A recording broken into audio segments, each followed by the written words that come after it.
Hey, this is Meridith Elliott Powell, and welcome once again to another episode of Thrive, the show where we dive into the strategies, discuss the steps, everything that you need to know to turn all of this uncertainty into a major competitive advantage. And I am here today with the William T Thompson, friend, entrepreneur, captain, and so much more. Welcome to the show, William. It is a pleasure to be with you today. How are you? I am good. I got so much I want to talk to you about today. I want to talk to you about your story. I mean, in this show, we talk about basically overcoming adversity. And I want to talk about some things that you're seeing happening in the marketplace today. But I also want to back up and I want to start with your history and start with your story. So I'm going to shoot the video that starts this podcast and we'll jump in and get going.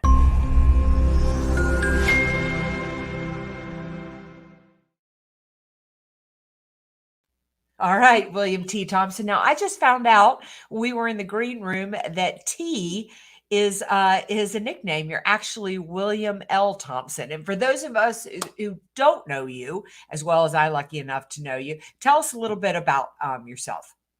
Well, I'm from a small town in South Carolina, Orangeburg, and one of my early challenges in life was being one of the first kids to integrate what had been an all-white high school at that time. And I went to school for a period of time with Federal Marshal and Highway Patrol escorts, and it was an experience that defined, to a great extent, the rest of my life. How old were you at that point? I was 14 years old. It turned, And I had turned 14 that summer. Had actually been to jail that summer for demonstrating for civil rights. And then that fall wow. became one of the first kids to actually integrate the high school. So did you want to go to the high school? I mean, did you I know that you had been demonstrating, but what was going on in your mind? I mean, was it fear? Was it I want to make a change? Was it some of a mix of all of the above?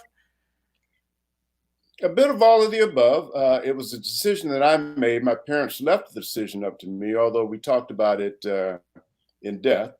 And I Mhm. had been a teenage member of SCLC, the Southern Christian Leadership Conference, which is the organization that Dr. King had founded. And so I had been active since age 11. In fact, I got arrested at age 12, but didn't go to jail because the cops Wow. thought I was too young. They called my parents up and told them to come down and get me. And the Voting Rights Act was passed in 1965, and I was part of a group of kids that were going out in the country and getting people to register to vote. And there were only 2 days in those days at the courthouse that you could register. We registered 800 people the first day. The powers that be got a little nervous. And the second day, instead of having 3 registrars, they only had 1. And so Wow. we sat in at the courthouse and said that we weren't leaving until they had 3 registers for an 8-hour period of time. And of course, that didn't happen. They said we were trespassing and they took us all to jail.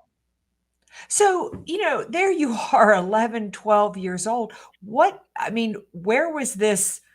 I'm so impressed that your parents left the decision up to you. But how did you what made you want to get involved? Was it just to make the change? Well, to I mean, be quite honest, that's a lot of maturity at a young age. yes, but the small town that I grew up in had 2 historically Black universities and colleges. We call those HBCUs these days. In fact, I'm on the board of one of them today. And so there was always this educational, highly educated group of people in our community, even though it was a small southern town. So it was very unique in that respect. And so we had access to things that maybe another small town wouldn't have because of the 2 colleges there. And just that is you just got involved at that point. So there you go. You go to school. You're one of the only Black children going to school with federal marshals at this point. There were 12 of us out of a student body of 1,200. There were only 2 high schools in my hometown, the white high school and the black high school. So it was not much of a choice. And did the federal marshals have to stay with you all day? They escorted us to school. They escorted the school bus, and no, they peeled off after they got us there. And the school teachers, administration, that sort of thing, were in charge from that point on. How long did it take before things calmed down, before it felt okay to go to school? Yeah, it was an interesting process over a period of time. I mean, by the time I was a senior, it was quite different. During the first year, after a couple of weeks, we didn't have the escort anymore. We still had some day-to-day challenges. But as time went on, things slowly but surely got better. A large part of it was exposure. These kids come to school and they've been taught certain things at home, but then Yeah. they have to face the reality of dealing with people on a day-to-day basis. I can remember this one guy coming up to me and asking me, how was I cheating in biology class? He'd been taught that blacks were dumb, shiftless, and lazy, right? Uh, and and no one sat next to me or in front or behind me, usually in class. So there was always that physical separation. The white kids didn't want Wow. the black to rub off on them. Yeah. So he had a vantage point of being able to see my quiz and test scores when the teacher, passed those out, and I was getting good grades better than him, and he just couldn't figure out how I was cheating because there was no way that I could be earning those grades and doing better than he was. But that's what he had been taught. And we had a Amazing. conversation about it one day, and I remember telling him, I said, look, all blacks can't jump high or run fast, and we're all not going either. So, So where did you get the mental toughness though to get through that? I mean, there you go to class and people won't sit near you. And I mean, that's a lot for anybody, no matter their age and no matter their confidence level, but you were still quite young at this point. yeah, but first of all, I think kids were more mature in those days, quite frankly. Yeah, I would agree We with were that. given a lot more responsibility. I got my driver's license when I was 14 in South Carolina. Uh, Wow. that has since changed that law. But my parents married young. They were 16 and 19. My mother was 16. When they got married, I came along about a year or so later. My dad got drafted to go to Korea. My mother and my grandmother took care of me. She finished high school, went on to one of the local colleges. In fact, she finished college before my dad did. He came back from not Vietnam, Korea, and Yeah. then went to school on the GI Bill. And I never knew that my mother had finished college first until her 50th reunion, because she called me up and said, why don't you come over and join your dad and I, for the celebrations around the 50th reunion. And we were at a lunch, and she turned to dad and said, Tom, you'll be doing this next year. I said, what? You graduated before dad? She was class of 56. He was class of 57. But my parents, kind of growing up with them young, I can remember the first telephone we got, party line, the first TV, the Wow. first used car. And so in a real sense, I grew up with my mom and dad and saw how they worked hard and used education as a bootstrap to pull themselves up. And I think that had a lot to do with it, growing up in that environment.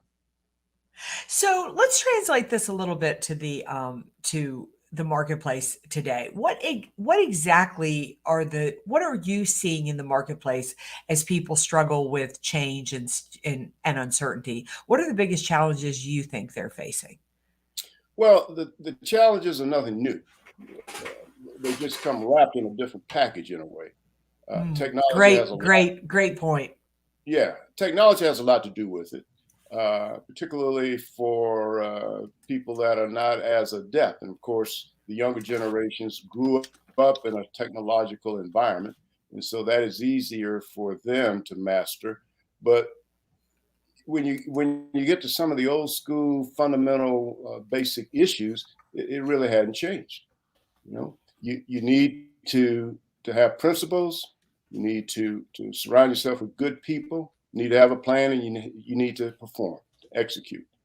which, by the way, are the 4 components in my more recent book called The Yeah, Collective. exactly. I picked that up. So let's dive a little bit.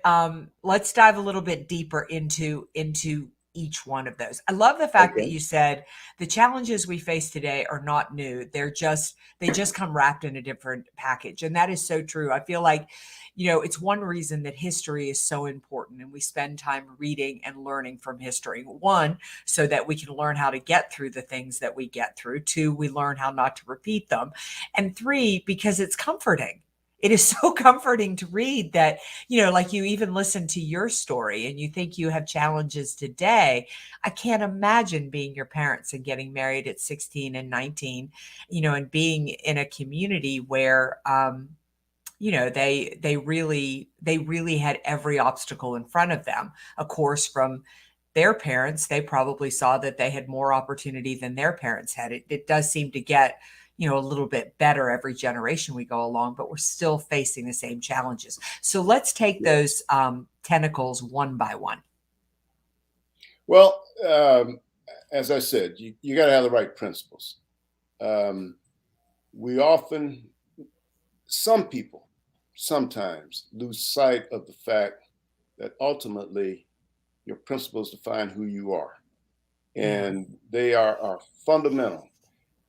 And if I were to take just a step back and look at history from a broader perspective, there have been people that have been wealthy, powerful, ubiquitous, yet some of them we know as pariahs in history today because they didn't have the right principles, right? Yeah. Saddam Hussein, Stalin, and of course the ultimate Hitler. Right. All the power, money, and ubiquitous at their times in history, yet we do not hold them in kind stead. And so that is fundamental. And of course, some corporations are dealing with that in more recent times. Ken Lay and Jeff Stilling and Enron, right? Yeah. Same thing. Yeah. And so I think that is fundamental. I do too. I'm so fascinated by that. In fact, that I think I'm going to dedicate my next book to really understanding why those are so core and why they matter so much. Because it is if you want to come through uncertainty and adversity, knowing who you are and being true to those beliefs and staying steadfast by them, it's almost like some kind of secret magic formula. It's really powerful. Yes, absolutely. Look Mhm. at Colin Powell.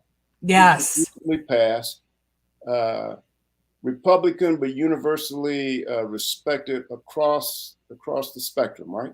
Hmm. By everybody. Yes. Because the man had character, because he had the right principles, because even when he made a mistake, and of course he was kind of set up with the whole, nuclear weapons in Iraq, but and he acknowledged that. You see, Right. that's the other thing. We all make Yes. mistakes. No one's perfect. But when you stand up and take responsibility and acknowledge, yes, I made a mistake. It was, as he recalls it, a low point of his professional life. But Yeah. we can forgive him because we all make mistakes. No one's perfect.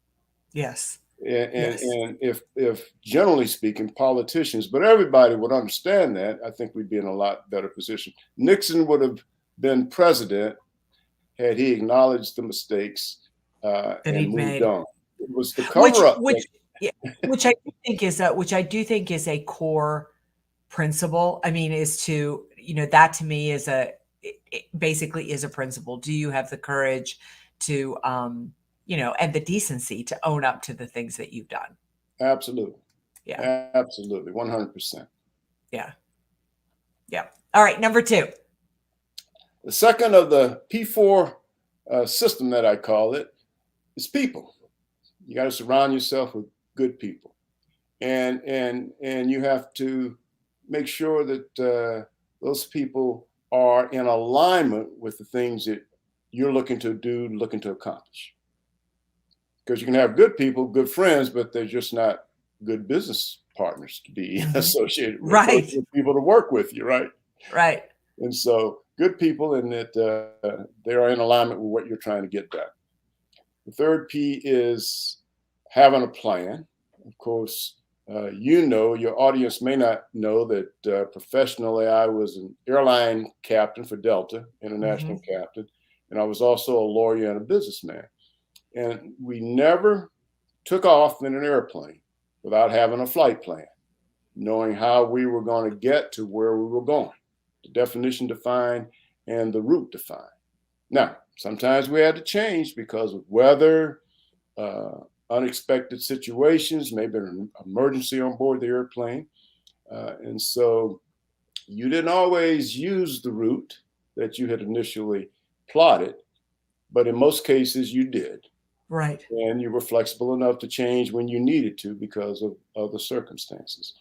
And of course, the final P is performance, because you can do the other things magnanimously, but if you don't actually get out there and perform, you don't get any place. The airplane doesn't get off the ground, right? Yeah. You Do you sit think at that the there's gate. any particular principle that people struggle with in challenging times more than any other? I don't think there's any one that I think different people will have a challenge with different aspects of those four P's. For a lot of people, performance is an issue. And in fact, I'm dealing with an organization that's having performance issues right now. They understand the problems that they're dealing with, but it's difficult for them, for the leadership, to actually move off the dime and get it done. And in this particular case, it's because of the culture of the organization, because of some, I'll use the term political considerations. It's a business. So I use that political term in a broader sense to intertwine with the culture and not upsetting certain people in the organization. And that is not necessarily unusual, but sometimes in a very respectful way, you have to push ahead, and some people get left behind. And it doesn't mean that they're bad people. It's just that they're not on board with the new direction that the organization is moving in. And for some, it's hard to let those people go. Yeah, I do. I find that, it's the old Peter principle. I always tell my clients, I say, in this environment, people Peter principle more than I've ever seen them Peter principle, in the sense that some people go to a certain point and they just can't get to that next level.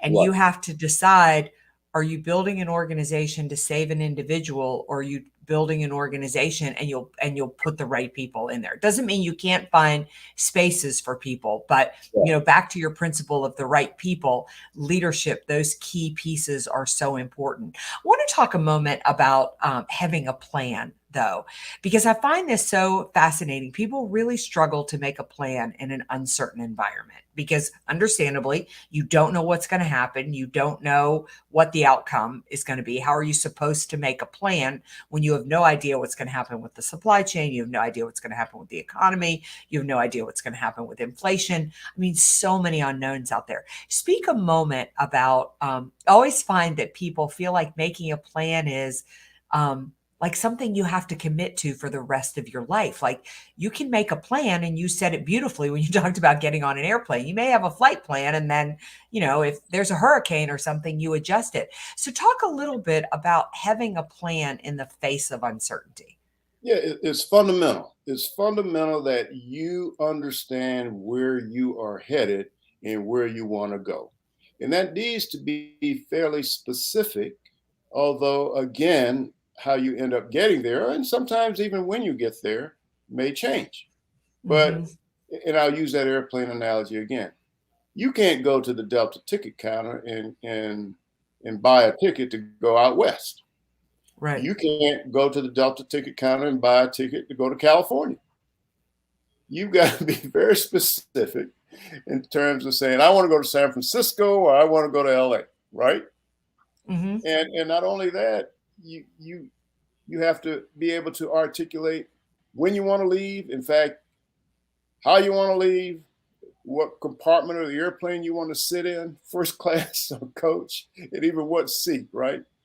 Yeah. And so that specificity is absolutely important in terms of knowing where you're going to go. I can remember my first large financial plan for myself was when I got hired by Delta at age 29.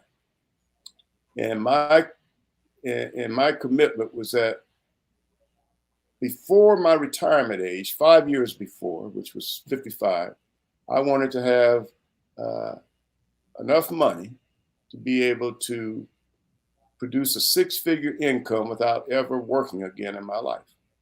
And then I just did the Good numbers, goal. right? So the numbers meant that I had to have, at the time, at least $2 million, because what was then called the long bond, the 30-year bond, historically, had kicked off 4.9% interest, rounded off to Okay. 5% of $2 million gives me $100,000 a year, if I were to do it that way. And so Yeah. now I wouldn't do it that way because I'm more I'm more risk. How should I express it? I take more risk than just having all my money in government bonds, right? Right. But I could have $2 million in the long bond, and it would kick off $100,000 a year. Now, as I moved through my career with Delta, I realized that I couldn't do it by being a pilot and just living off a salary at Delta, because you consume a lot. Yeah. You can't save that much and still have a house and put kids through college and everything else.